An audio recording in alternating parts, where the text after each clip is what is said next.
선생님, 그 교정 치료가 오래 걸리는 분들은 보통 어떤 분들일 것 같으신가요? 게으른 분들이 게으른 분들, 뭘 많이 드시는 분들 많이 먹는 분들, 일리가 좀 있는 것 같긴 합니다. 교정 치료가 굉장히 잘 안 되고 오래 걸리는 분들이 있어요, 되게. 최장기간 걸린 게 그러니까 뭐 길게 걸리는 분은 5년 걸리기도 하고요. 시작할 때는 사실 그렇게 오래 걸릴 것 같지 않았는데 해보니까 굉장히 길어지는 분들 있잖아요. 그래서 오늘은 교정 치료가 예상과 달리 굉장히 딜레이되고 길어지고 하는 부분, 그런 분들은 어떤 특징이 있는지 한번 살펴보도록 하겠습니다. 이 논문을 한번 살펴보면 교정치료 기간이 짧아질 수 있냐, 이런 이제 관련된 논문이거든요. 여기 보시면 이제 설문조사를 여러 가지 해보니까 교정치료를 망설이는 가장 큰 원인이 무엇이냐 물어보니 긴 치료기간이다 라고 대답을 했다는 거죠. 그러면 이제 교정치료가 예상과 달리 굉장히 길어지고 교정이 잘 안 끝나고 잘 안 되고 그런 분들의 특징 중에 첫 번째는 내원 약속을 잘 안 지키시는 분들이에요. 예를 들어서 예약을 이제 잡는데 한 3주에 뵙겠습니다 하는데 어떤 분들은 막 2달 있다고 3달 있다고 막 그런단 말이야. 그러면은 3주 있다 무언가를 하려고 했는데 자꾸 길어지잖아요. 그런 분들은 사실은 교정치료가 길어질 수밖에 없다는 거죠. 교정치료를 빨리 끝내고 싶으시면 병원 약속한 날을 잘 지켜서 오시는 게 가장 기본적인 거라고 볼 수 있습니다. 물론 이제 교정이라는 게 워낙 또 길게 치료하는 거다 보니까 사정이 생기는 경우들이 많아요. 뭐 군에 입대하는 경우도 있고, 어떤 분들은 뭐 예상치 않게 갑자기 유학을 하게 된다든지, 그 다음에 뭐 지방으로 이사를 간다든지, 출장을 뭐 멀리 가서 오래 있다 오시게 된다든지, 그런 경우들이 생기는 경우도 물론 있어요. 이러한 경우들이 생기면 내원 약속을 잘 못 지키거나 그 내원이 좀 길어지거나 그런 일들이 생기면 교정치료 기간이 길어질 수 있다. 그거를 좀 알고 계시면 좋을 것 같아요. 두 번째는 그 지시사항을 좀 잘 안 따르시는 분들, 그런 분들이 교정치료가 좀 길어집니다. 우리가 이제 교정치료할 때 치아 배열을 한 다음에 윗니 아랫니 교합을 맞출 때는 고무줄이라는 걸 걸거든요. 고무줄을 예를 들어서 하루에 20시간 걸어주세요 라고 했는데 하루에 뭐 3-4시간 걸고 혹은 안 걸고 하시는 분들은 교합이 맞을 수가 없잖아요.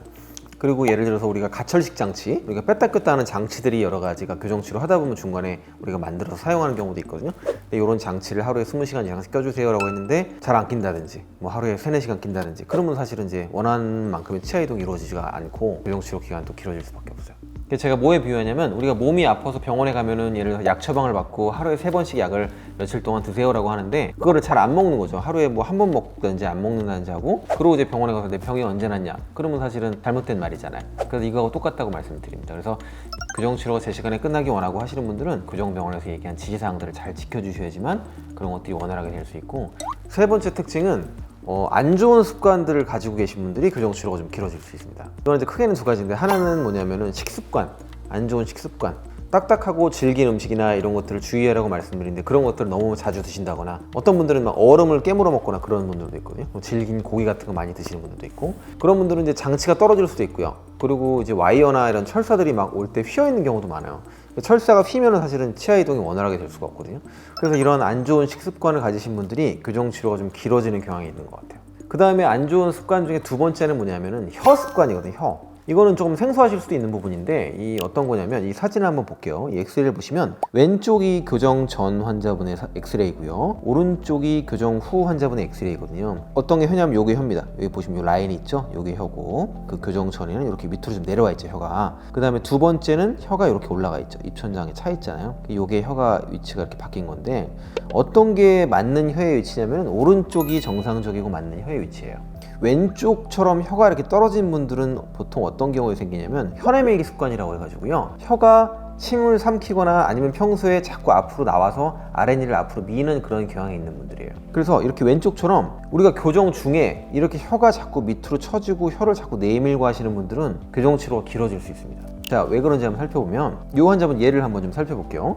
이게 이제 교정 시작할 때하고 교정 중간에 엑스레이를 겹쳐서 본 건데, 아래 앞니를 잘 보시면은 아래 앞니가 이렇게 앞으로 나오잖아요. 그리고 혀의 변화를 한번 보세요. 혀가 원래는 이렇게 위에 있었는데 교정 중간에 이렇게 혀가 밑으로 떨어지면서 혀 내밀기 습관이 생긴 거죠. 그러면은 이 혀 끝이 어디에 닿냐면 아래치아에 닿고, 이 혀 힘에 의해서 아래치아가 앞으로 뻗어질 수 있는 거예요.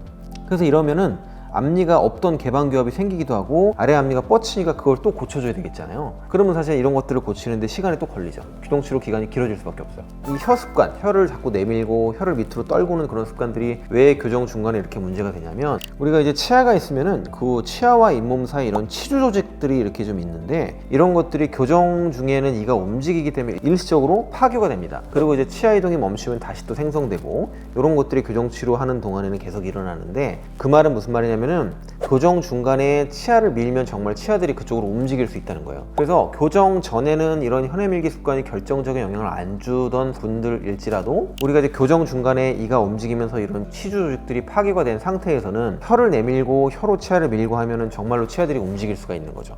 그런 움직임들이 나중에 그걸 고치는데 또 추가적인 시간들이 필요하죠. 그럼 사실 교정 기간이 길어질 수밖에 없는 거예요.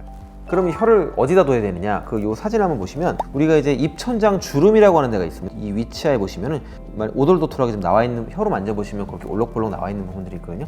이걸 우리가 입천장 주름 혹은 팔라탈 루게라고 부르는데 요 부위에다가 혀를 항상 두시는 연습을 하셔야 돼요.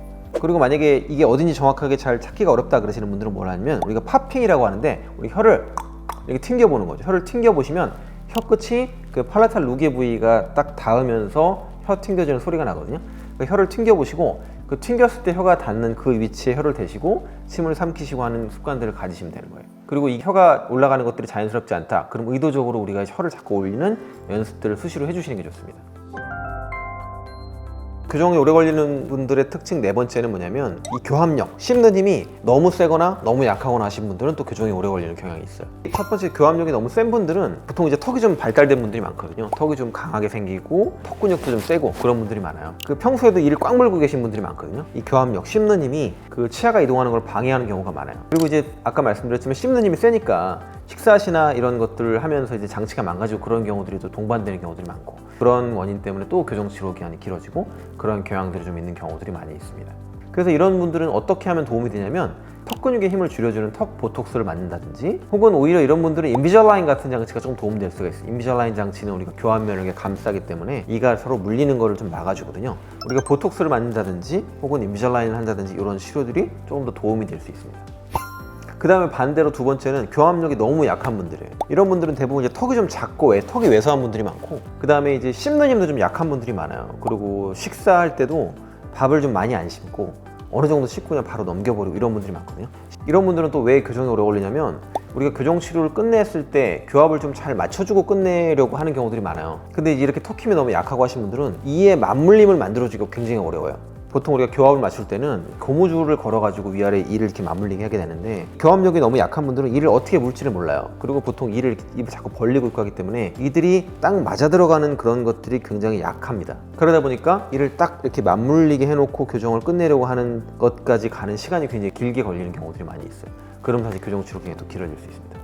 그럼 이렇게 턱 근육이 너무 약하고 씹는 힘이 너무 약한 분들은 또 어떤 게 도움이 될 수 있냐면 이 클렌칭 엑서사이즈라고 해가지고 이를 평소에 꽉 물고 있는 연습을 하는 거죠. 우리가 껌 같은 거를 씹는 것도 도움이 될 수 있고, 그리고 밥도 식사할 때도 이 너무 빨리 넘기지 말고 많이 씹는 거죠. 이 이를 많이 씹고 넘기는 연습도 많이 하시고, 그리고 평소에도 입을 이렇게 벌리지 마시고 이를 좀 물고 입술을 다물고 있는 그런 연습들을 많이 하시면 턱 근육의 힘을 좀 키울 수 있고, 그런 것들이 교합을 또 잘 맞춰 나가는 데 도움이 될 수 있어요.